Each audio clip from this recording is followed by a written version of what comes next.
Teoría de los complejos. Pronto hará 30 años que, siendo privat docent en la Universidad de Zúrich, comencé a profesar la psiquiatría. Daba un curso sobre la psiconeurosis y en mi entusiasmo juvenil creía dominar más o menos la materia. Era en aquella época ayudante en la clínica psiquiátrica y me ocupaba, por instigación de mi maestro, profesor Bleuler, de experiencias sobre las asociaciones. La lección inaugural de mi enseñanza había versado sobre un hecho singular. En el curso de la experiencia de asociaciones, el tiempo empleado por el sujeto en reaccionar está sometido a oscilaciones de apariencia irracional.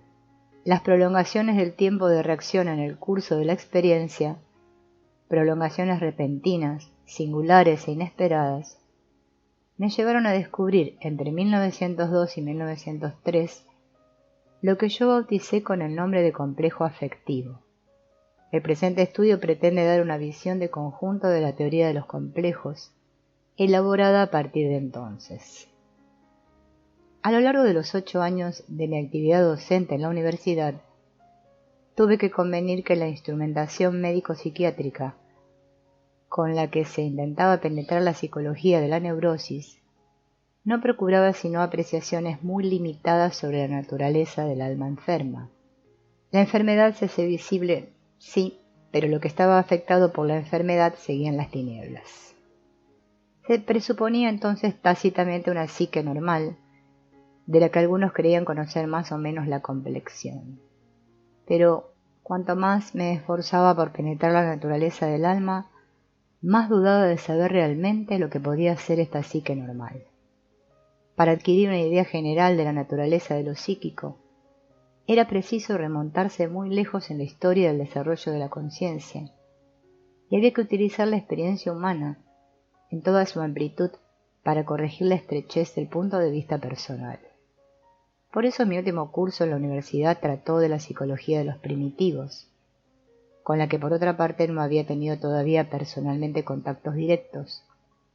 Ciertas dudas relativas a mi competencia me empujaron en 1913 a renunciar a mi enseñanza universitaria, tanto más cuanto que yo deseaba ser libre para realizar todas las iniciativas que proyectaba con objeto de llenar las lagunas de mi experiencia. Jamás he sido víctima de la ilusión de que las universidades se interesan por la psicología moderna. Tampoco había pensado en absoluto en una actividad de docencia pública, excepción hecha de alguna conferencia ocasional pronunciada ante un auditorio cultivado. Ha sido la amistosa sugerencia de un miembro del cuerpo docente de la Escuela Politécnica Federal lo que me ha dado la idea de reanudar mi actividad profesoral anterior, si bien en un marco distinto. La psicología y la física modernas tienen la característica común de ser más importantes y más significativas por sus métodos que por sus objetos. Su método está más pleno de esperanzas cognitivas que el objeto al que se aplica. El de la psicología, la psique, es en efecto de una diversidad, de una indeterminación y de una indelimitación tan profundas que los datos que nos llegan de él son necesariamente difíciles, incluso imposibles de interpretar. Los hechos establecidos, en cambio, como respuestas a las concepciones, a las consideraciones y a los métodos concomitantes representan, o al menos deberían representar, magnitudes conocidas. La investigación psicológica parte de factores más o menos empíricos, más o menos arbitrarios, y observa la psique precisamente mediante el registro de las modificaciones de estas magnitudes. Por este hecho, lo psíquico aparece bajo el aspecto de una perturbación aportada en un comportamiento probable y previsto por el método empleado. El principio de este procedere es cum grano salis, el método mismo de las ciencias de la naturaleza. En estas circunstancias, salta a la vista que todo, por así decirlo, depende de los postulados metodológicos. Estos condicionan, fuerzan el resultado de que el objeto propio de la investigación concurre, en una cierta medida, mas sin determinarlo totalmente, como lo haría si su influencia se ejerciera autónoma y sin perturbación. Por ello, hace ya mucho tiempo que en psicología experimental y particularmente en psicopatología, se ha reconocido que una disposición de experiencia, por favorable que sea, no permite captar inmediatamente el proceso al que se apunta, sino que entre éste y la experiencia se interpone un cierto término medio, un condicionamiento psíquico al que se puede denominar la situación de la experiencia. Esta situación psíquica puede en ocasiones poner en cuarentena la experiencia entera, falseando, obnubilando en la mente del sujeto examinado las disposiciones de la experiencia, así como la intención que la ha engendrado. Se dice entonces que hay asimilación, término que designa la actitud de un sujeto que, sometido a la experiencia, se engaña respecto al alcance de ésta. Es dominado por una tendencia, al principio insuperable, al ver en ella, por ejemplo, un examen de la inteligencia, un intento de lanzar miradas indiscretas en su intimidad. Semejante actitud, al insinuarse, actúa oscureciendo la operación mental que la experiencia se esfuerza por examinar. Estas constataciones han sido hechas principalmente con ocasión de experiencias de asociaciones. En el conjunto de la experiencia, el objeto primitivo del método, a saber, el establecimiento de la velocidad media de las reacciones y de sus cualidades, queda relegado como un subproducto relativamente accesorio por el comportamiento autónomo de la psique y por la asimilación, que perturban de raíz el método y ofrecen resistencia a la investigación emprendida. Es esto lo que me puso en la vía del descubrimiento de los complejos afectivos, cuyos efectos eran registrados hasta entonces siempre como ausencias de reacción. El descubrimiento de los complejos y de los fenómenos de asimilación que suscitan mostró con claridad sobre qué frágil base estaban edificada la antigua concepción, que se remontaba hasta Condillac, según la cual nos es absolutamente posible estudiar procesos psíquicos aislados. No existen procesos psíquicos aislados, del mismo modo que no existen procesos vitales aislados. En todo caso, todavía no se ha descubierto el medio para aislarlos experimentalmente. Solo una atención y una concentración adiestradas para este fin en el investigador logran aislar, en apariencia, un proceso que responde a la intención de la experiencia.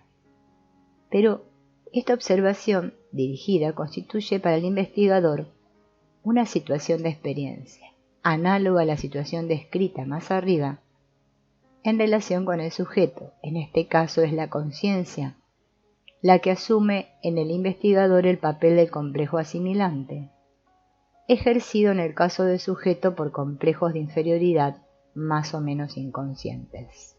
Estas aclaraciones no ponen en cuarentena el principio del valor mismo de la experiencia, critican y limitan solamente su alcance.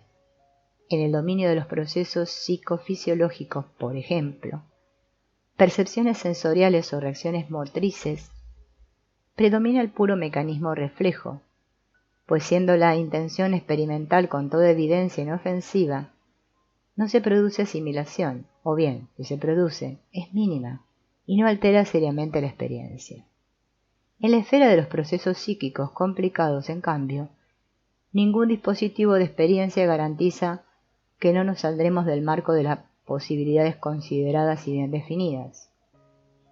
La asignación de fines específicos aporta al sujeto una seguridad tranquilizadora que aquí falta. Como contrapartida, surgen posibilidades indefinidas que desencadenan a veces desde el principio una situación de experiencia particular a la que se llama constelación.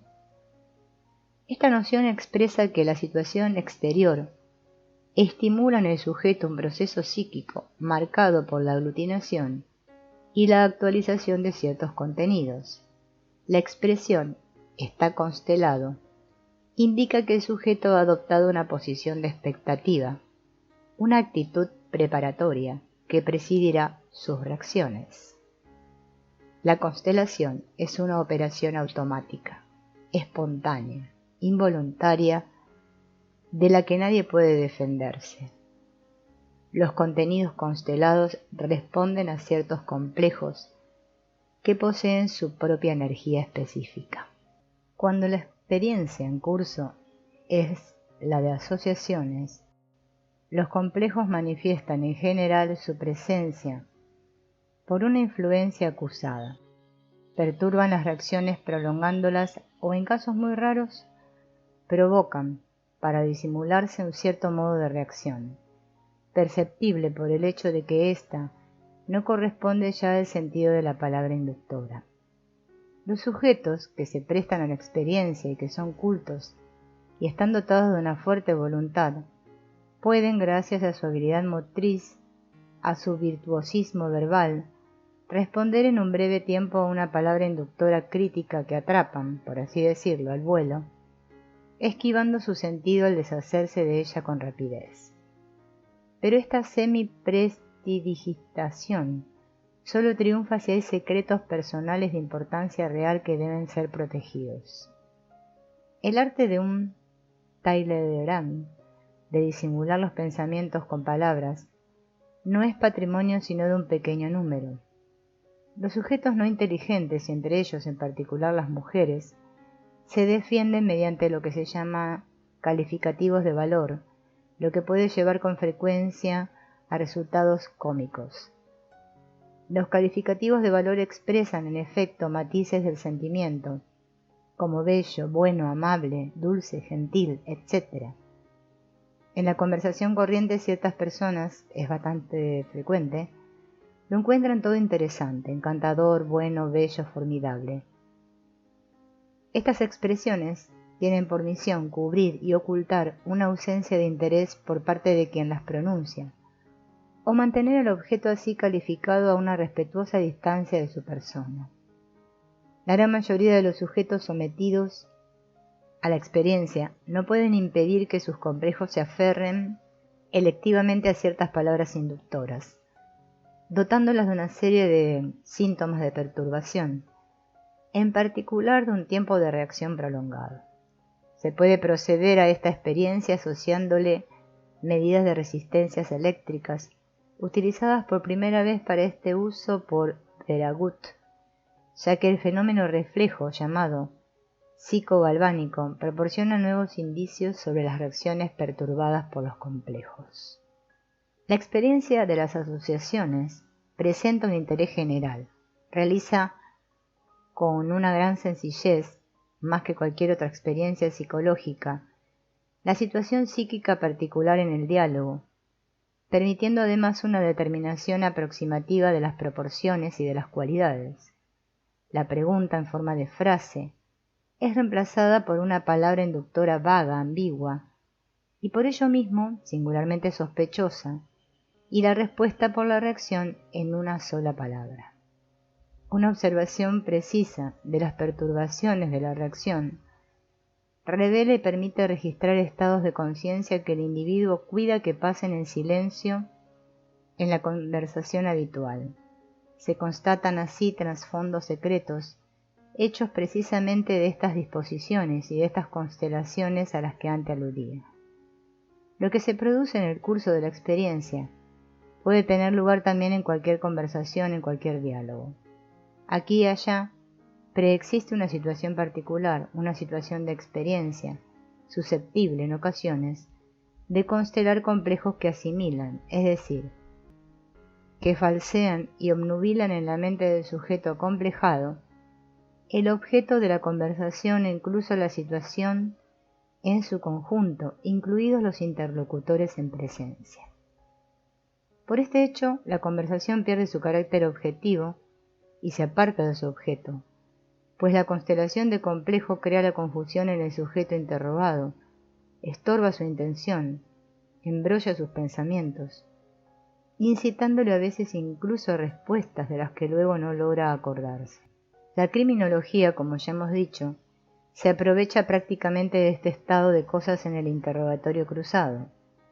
En nuestra experiencia, lo que pone al desnudo y localiza las lagunas del recuerdo es la prueba de la repetición. Se le pide al sujeto, por ejemplo, después de 100 reacciones, que repita la asociación que ha dado a cada una de las palabras inductoras que vuelven a presentársele sucesivamente. Las lagunas y las falsificaciones del recuerdo se concentran con regularidad y por término medio de los dominios asociativos perturbados por los complejos. Con toda intención, no he hablado hasta ahora de la naturaleza de los complejos.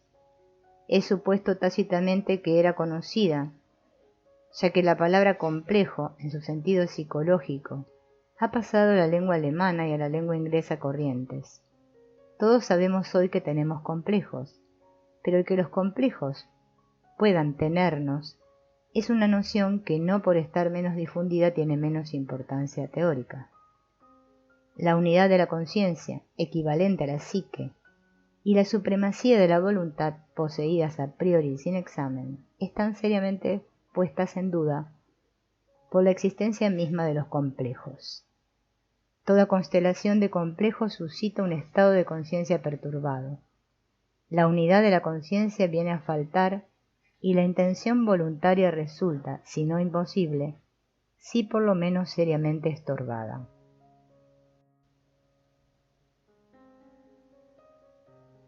También la memoria, como hemos visto, se ve a menudo muy afectada por ellos. Es preciso concluir que el complejo es un factor psíquico que posee, desde un punto de vista energético, una potencialidad que predomina, en algunos momentos, sobre la intención consciente. Sin ello, semejantes irrupciones en el orden de la conciencia no serían posibles. De hecho, un complejo activo nos sume durante un tiempo en un estado de no libertad, de pensamientos obsesivos y de acciones forzadas, estado que se relaciona en ciertos aspectos con la noción jurídica de responsabilidad limitada. ¿Qué es, pues, científicamente hablando, un complejo afectivo? Es la imagen emocional y vivaz de una situación psíquica detenida, imagen incompatible, además con la actitud y la atmósfera conscientes habituales. Está dotada de una fuerte cohesión interior, de una especie de totalidad propia y en un grado relativamente elevado de autonomía. Su sumisión a las disposiciones de la conciencia es fugaz y se comporta en consecuencia en el espacio consciente como un corpus alienum, animado de una vida propia. A costa de un esfuerzo de voluntad se puede reprimir, de ordinario, un complejo, tenerle en jaque, pero ningún esfuerzo de voluntad consigue aniquilarlo y reaparece a la primera ocasión favorable, con su fuerza originaria. Investigaciones experimentales parecen indicar que su curva de actividad o de intensidad es ondulatoria, con una longitud de onda que puede variar desde algunas horas o a algunos días hasta algunas semanas. Esta cuestión tan complicada no ha sido elucidada todavía. A los trabajos de la psicopatología francesa, y en particular a los de Pierre Janet, debemos el que hoy conozcamos las vastas posibilidades de escindirse que tiene la conciencia. Janet y Morton Prince han logrado realizar escisiones en 4 o 5 personalidades diferentes. Se constató en tales ocasiones que cada una de estas parcelas de personalidad posee un componente de carácter y una memoria propias. Estas parcelas existen juntas, relativamente independientes unas de otras, y pueden en todo momento turnarse mutuamente. Es decir, que cada una posee un alto grado de autonomía. Mis constataciones sobre los complejos vienen a completar esta apreciación un tanto alarmante de las posibilidades de desintegración psíquica, pues en el fondo no hay ninguna diferencia de principio entre una personalidad parcelaria y un complejo. Tienen en común caracteres esenciales y la cuestión delicada de la conciencia parcelaria se plantea en los dos casos. Las personalidades parcelarias poseen indudablemente una conciencia propia, pero ¿pueden tenerla fragmentos psíquicos tan restringidos como los complejos? Esta es una cuestión todavía no resuelta que, lo confieso, me ha preocupado a menudo. Los complejos, en efecto, se comportan como genios malignos cartesianos, parecen complacerse en travesuras de kobolds con los que ya los comparamos más arriba. Nos ponen en la punta de la lengua justamente la palabra que no había que decir. Nos roban el nombre de la persona a la que vamos a presentar. Producen una necesidad incoercible de toser en medio del pianísimo más emocionante del concierto. Hacen tropezar con su silla estruendosamente al retrasado que quiere pasar desapercibido. Son los autores de esas malignidades que F. Th. Vischer quería imputar a los inocentes objetos. Son los personajes que actúan en nuestros sueños, con los que nos enfrentamos en una total impotencia.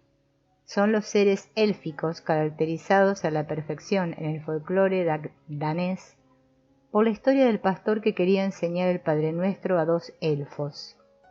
Estos hicieron los mayores esfuerzos por repetir sus palabras con exactitud, pero en la primera frase no lograron impedir el decir Padre Nuestro que no estás en los cielos.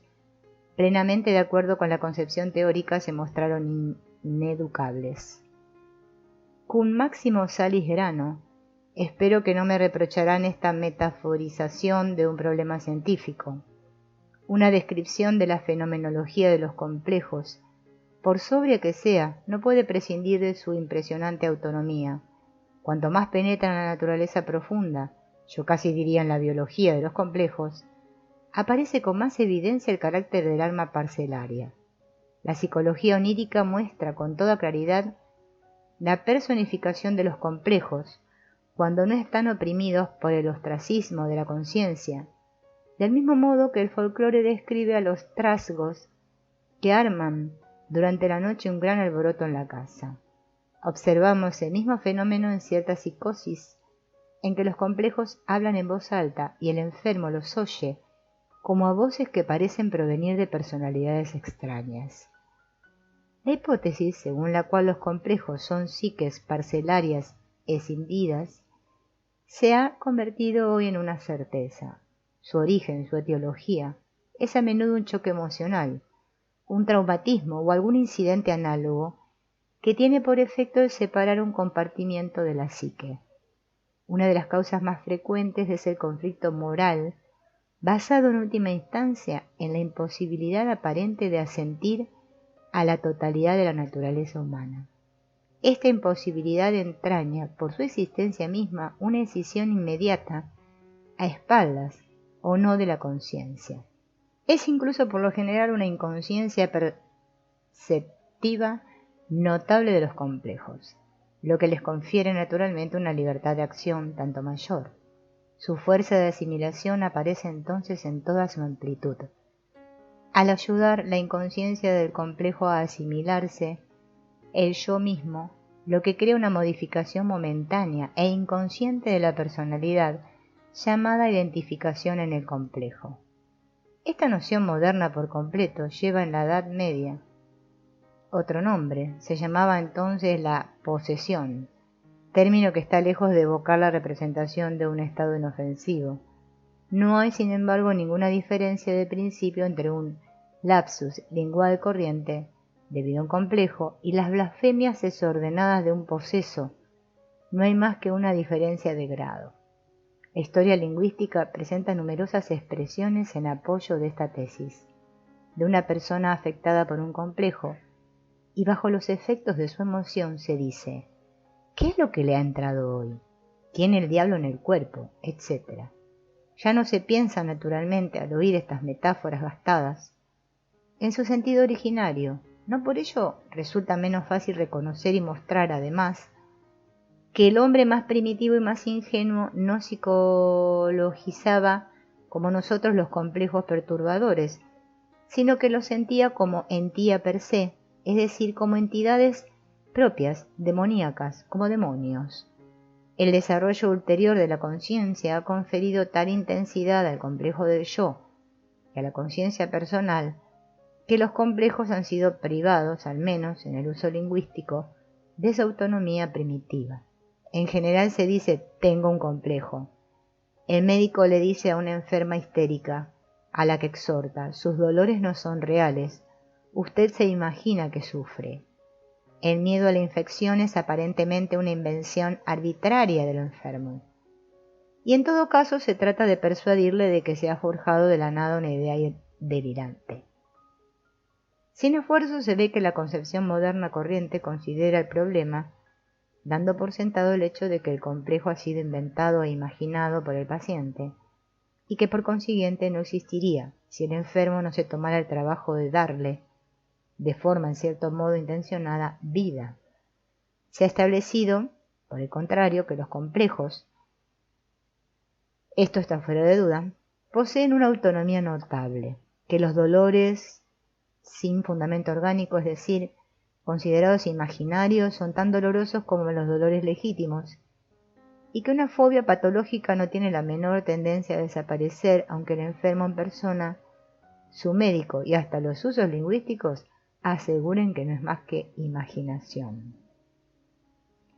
Nos encontramos aquí ante una forma de ver interesante llamada apotropeica, equivalente a las designaciones eufemísticas de la antigüedad, cuyo ejemplo clásico es en las erinías, diosas de la venganza, las cuales eran llamadas por prudencia y propiciación las Euménides, las bienintencionadas. La conciencia moderna, igualmente, concibe todos los factores íntimos de perturbación como dependientes de su actividad propia.